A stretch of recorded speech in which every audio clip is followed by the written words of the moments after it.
With that, we move to the next panel. As I said, World Women Hour Conversations is about every hour women are displaced either of climate change or unwanted wars.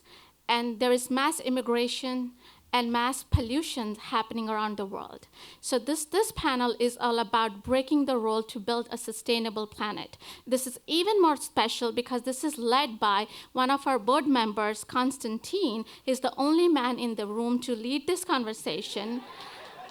And most importantly, he is a silent supporter, an amazing human being, and he has brought in some amazing women to lead this up, to be part of this conversation. So, Constantin.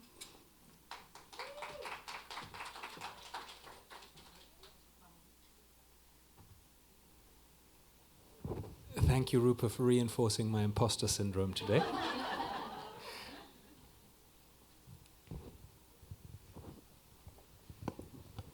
Wonderful. Well, thank you all for being here in the afternoon and joining, not me, but three wonderfully resilient women as we talk about how to build a more resilient world.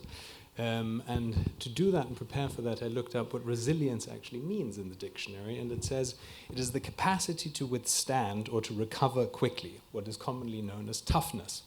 And I think we've seen a lot of that in the people that we've heard their stories today.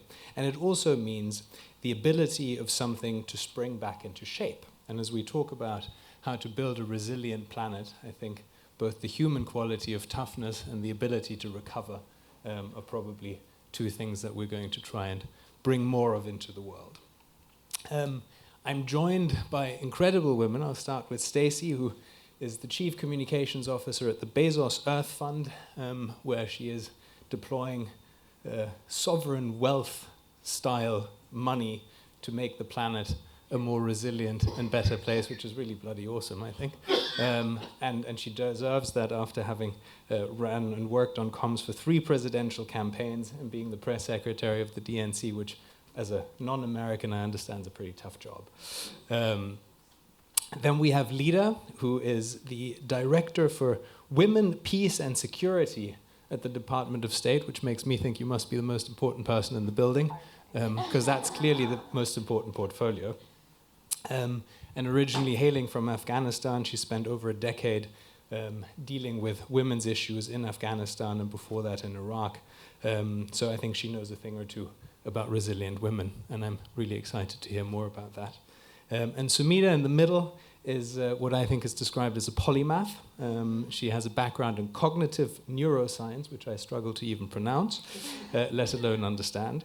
And then she's worked at big tech for Google and for Stripe, and now she's found her calling as an entrepreneur, enabling accessibility and sustainability in the worlds of fashion and design, which is really exciting. And we're going to talk about a path to a more peaceful and equitable world by challenging the norms, by promoting equal opportunities, and inspiring and empowering those around us. And empowerment, I think, has already been a theme today.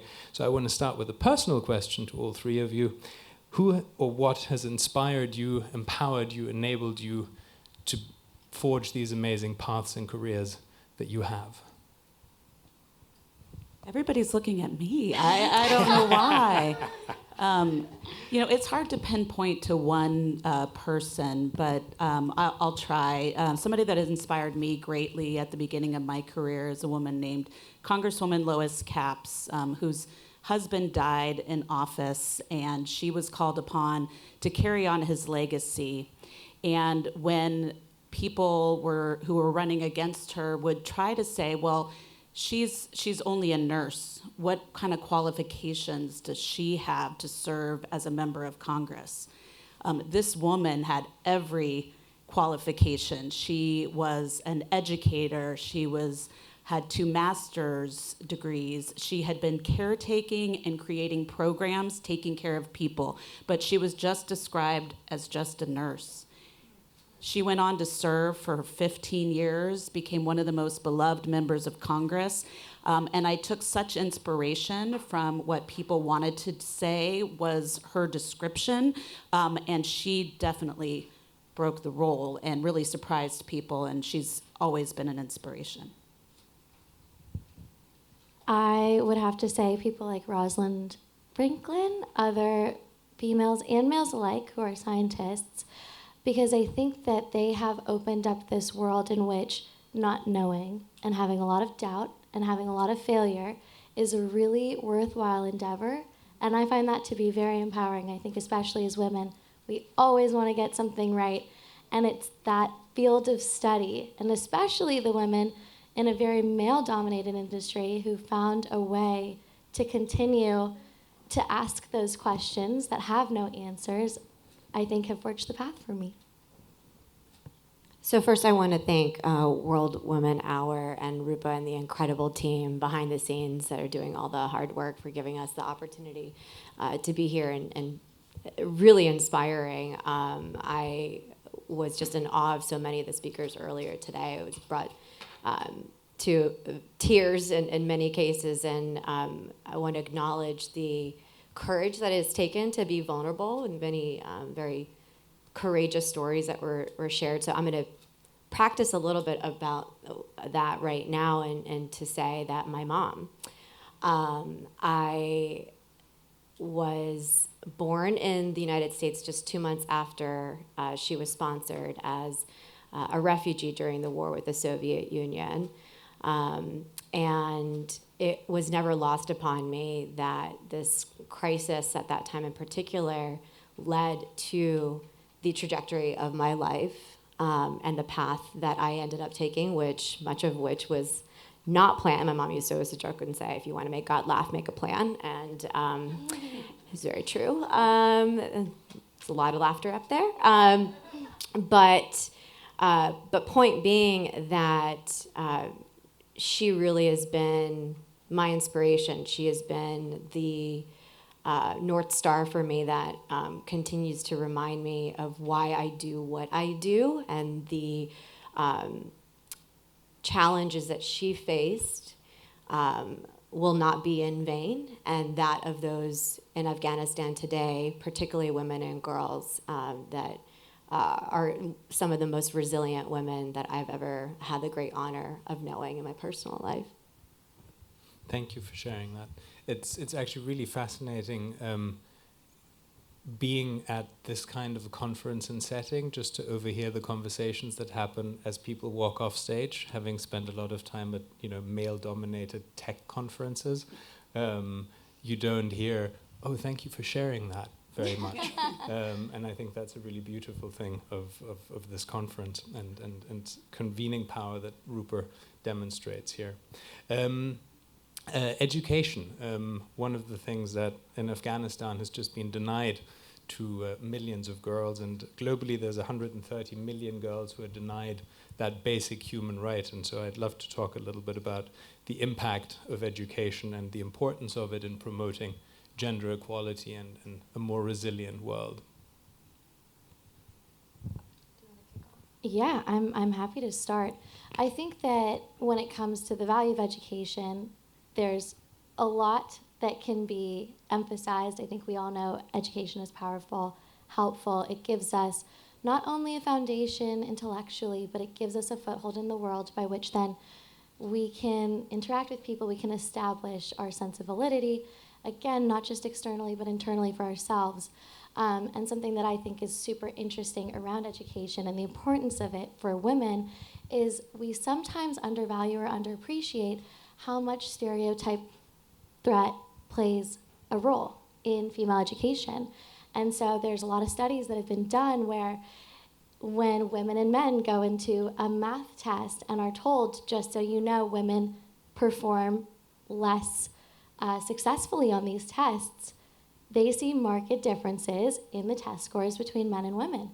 And if they go into a math test and are told, just so you know, women perform much better than men on this test, they see women do a much better job. I think it's equal on par, even better. And so when it comes to education of women, I think that there's a bit of a fight, a bit of a battle that is under talked about, under discussed, and really important to rectify to some degree when we think about how to provide equal education. Well, couldn't agree more. Education is the bedrock of everything that comes after it for people to give that confidence. And it's just there's a disproportionate ability to give that education, not only abroad, but in the US. And it's not only affecting women, but different communities differently, and it's something that must be addressed here in the US and around the world. The first thing that came to my mind was this image that was painted in my high school hallway, and it said, "Knowledge is power." And at that time, it really didn't resonate with me in the same way that it does now and has since then, because I think it really speaks to the point that when you educate a woman or a girl, you educate a nation. And yet we know that there are direct positive correlations when in societies that do educate women and girls in the context of healthcare and nutrition and the economy. And yet there's still significant barriers that preclude them to being able to have safe access to education, whether it's this stigma in menstruation, the lack of sanitary products, or early forced marriage, which is something that is very still pervasive in a place like Afghanistan. And Constantin, you just noted the context there. We would be remiss for not acknowledging that it's been a year since the Taliban mandated these shameful and detrimental edicts that preclude girls from attending secondary school.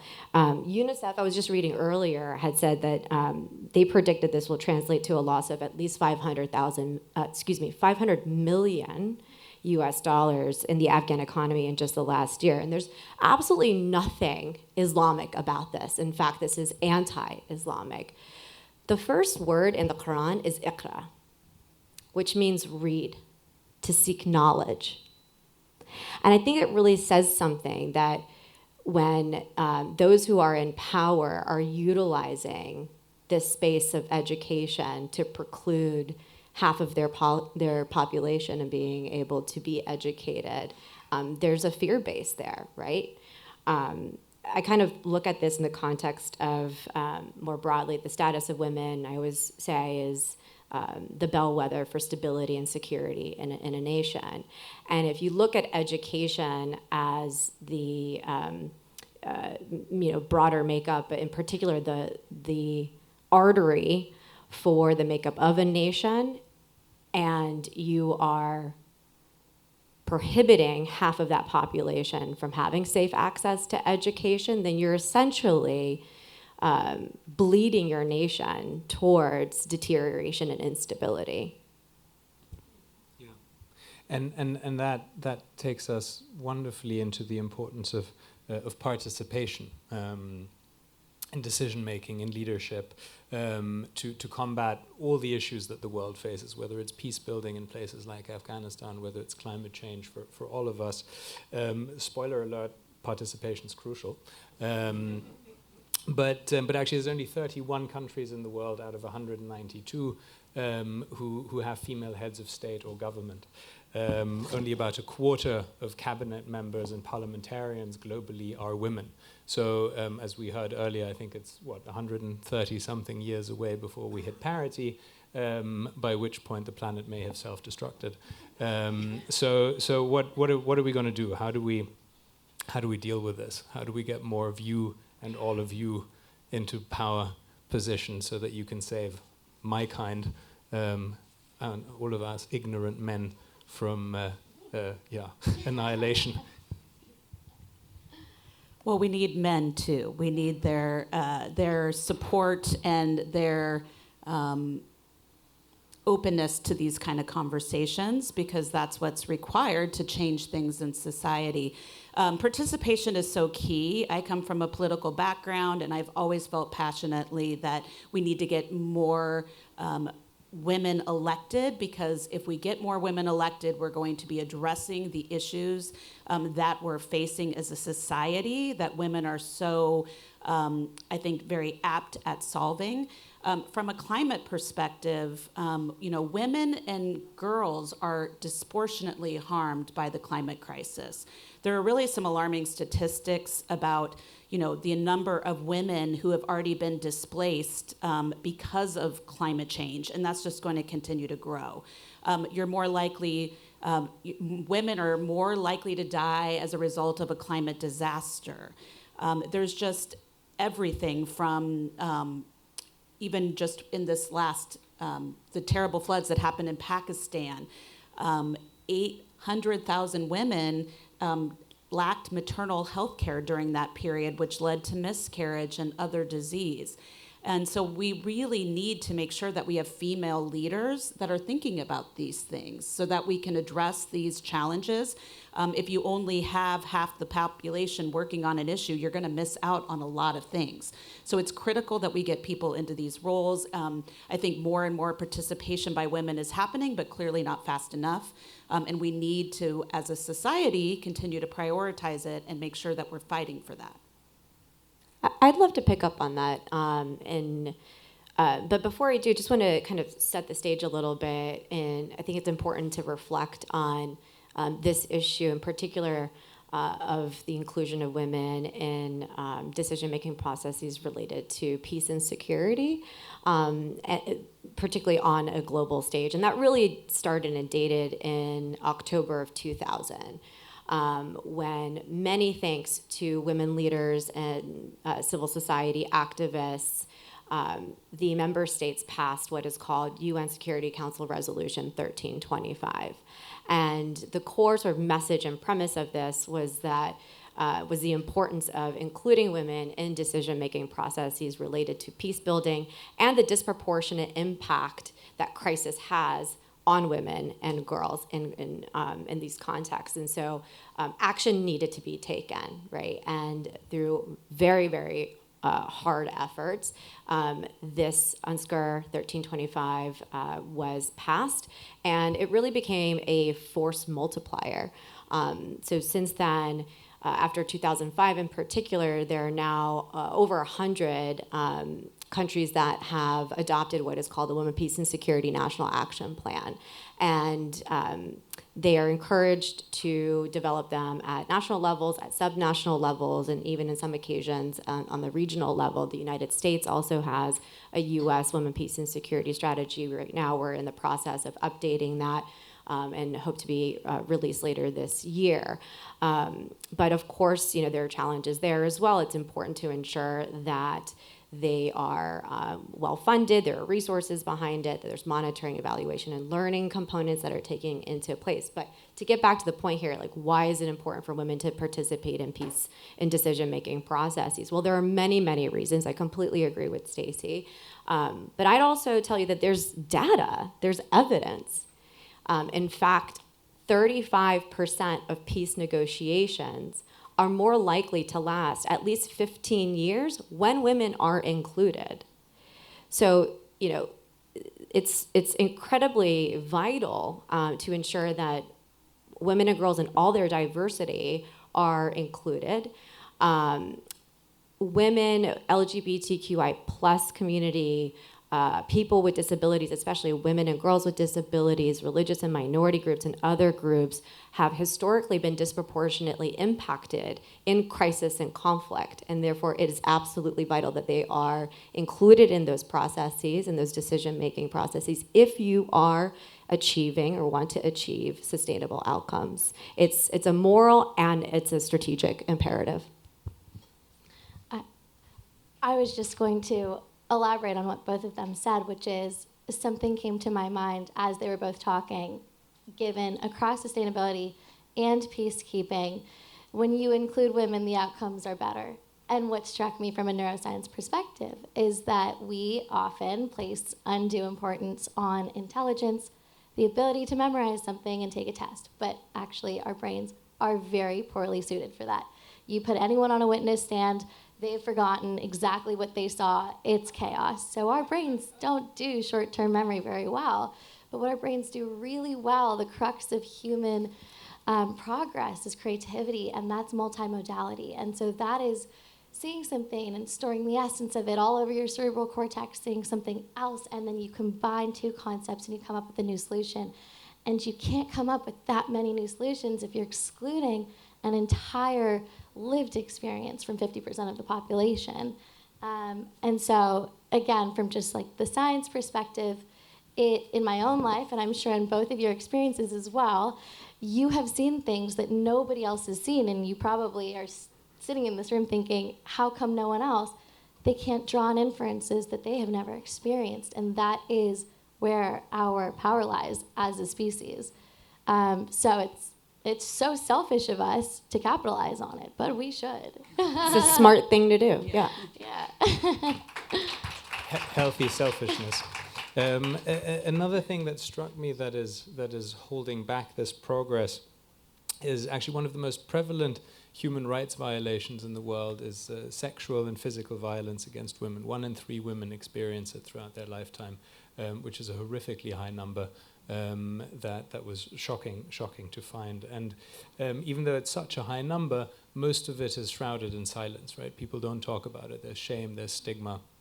And maybe you can talk a little bit about how we can tackle that, how we can create safe spaces, and how to improve state of affairs. I would start by just I don't mean normalizing it as in normalizing it as it's okay, but giving women the opportunity to share their stories and feel heard and feel the trust and connection that they're going to be believed.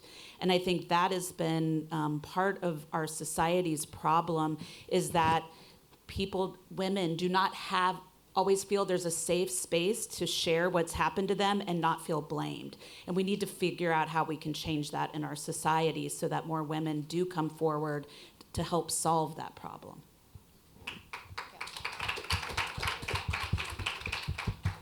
Completely agree. When I echoed that, I would also turn to institutions and legal and regulatory frameworks that there need to exist. In some places that doesn't exist, right?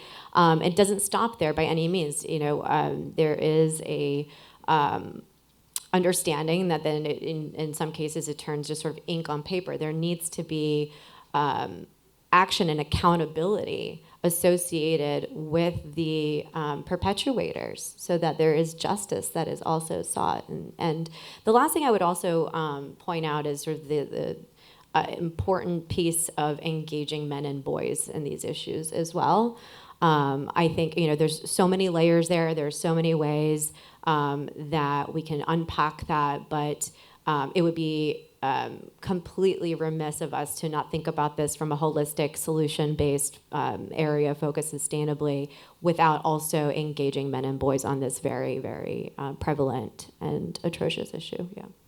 It's funny. Yeah. It's what I said to Rupa in the first conversation I've had with her. As I said, if we want to fix this, we've got to change education for boys 8 and up.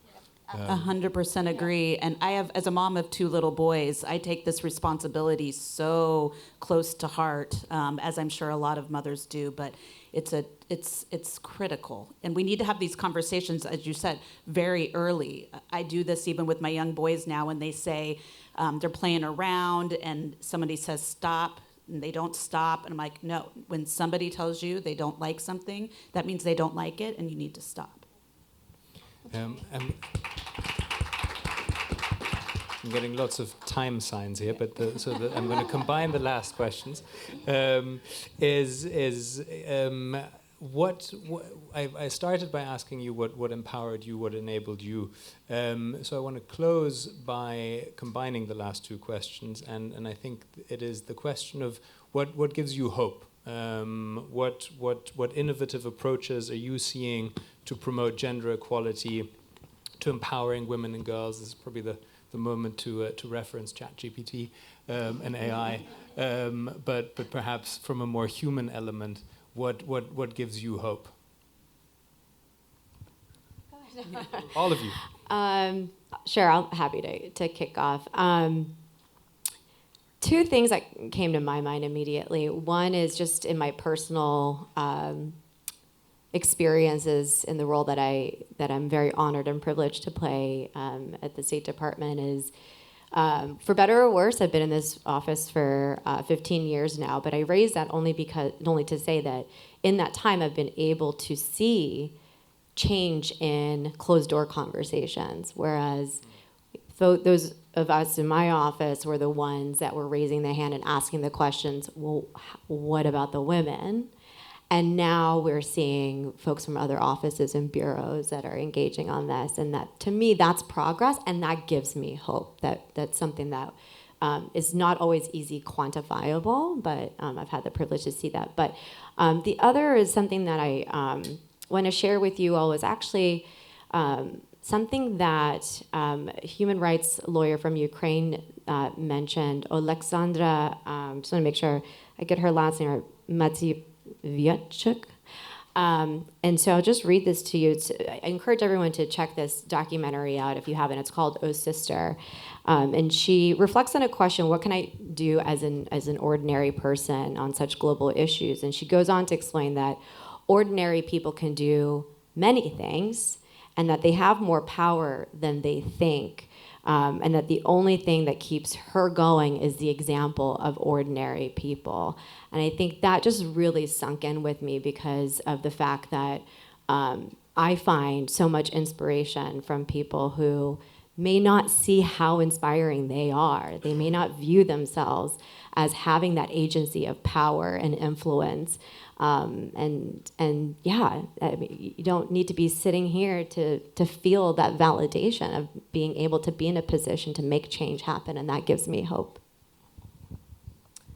That was beautiful, and I resonate very, very wholeheartedly. The two things that give me a lot of hope are the continued exploration of gender differences in our societies. And you put it so beautifully. There's such an interesting study about how little boys and little girls, infants, when they are talked to, the boys are talked to in ways in which they're told to be aggressive, go explore, go, turn over that box and see what happens. And girls are just talked to unconsciously, much more like, it's okay, maybe you sit for a minute. And all of those studies, all of this research just helps better inform us as to how we move through the world.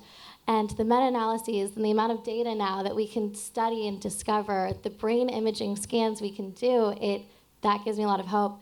And I think tied into that, because science is beautiful, but we as a civilization have thrived off of anecdotal, communal knowledge and wisdom. And that comes from vulnerability. And I think that, I know everyone says Gen Z, they put everything on TikTok. Great, they're open. Like, we're learning, they cried today, we knew about it. And I know as much as that feels uncomfortable, I spanned both sides of it. I really, really, really love to see the fact that we have a greater sense of compassion, understanding, in ways that we have never had before. So, vulnerability. Love that. I'm going to take it from the climate change space, since I'm working with the Bezos Earth Fund and we're working to address climate change in nature. I'm optimistic because we have the solutions. We didn't have them before. It was really hard. But we have the solutions now thanks to technology and science, and we can do it. We just have to do it. Why aren't we doing it? So we have the solutions. We're starting to look at things innovatively. There's so many good examples of how we're looking at things that really have co-benefits. One quick example, we are funding a project in Kenya with a group of women. It's like 250 women who are planting trees and restoring landscapes in Kenya. And instead of just doing the work, they are now, through a co-op, financially benefiting from this work. So they're, one, protecting the environment and the planet. They're, two, they're increasing the soil health because of the restoration of the landscape, which enriches their food with better nutritious food for their families. And third, they're benefiting economically. It's a win-win-win. So we need to find more solutions like that. We can, we will, we just need to do more of it. That's our call to action. Yeah.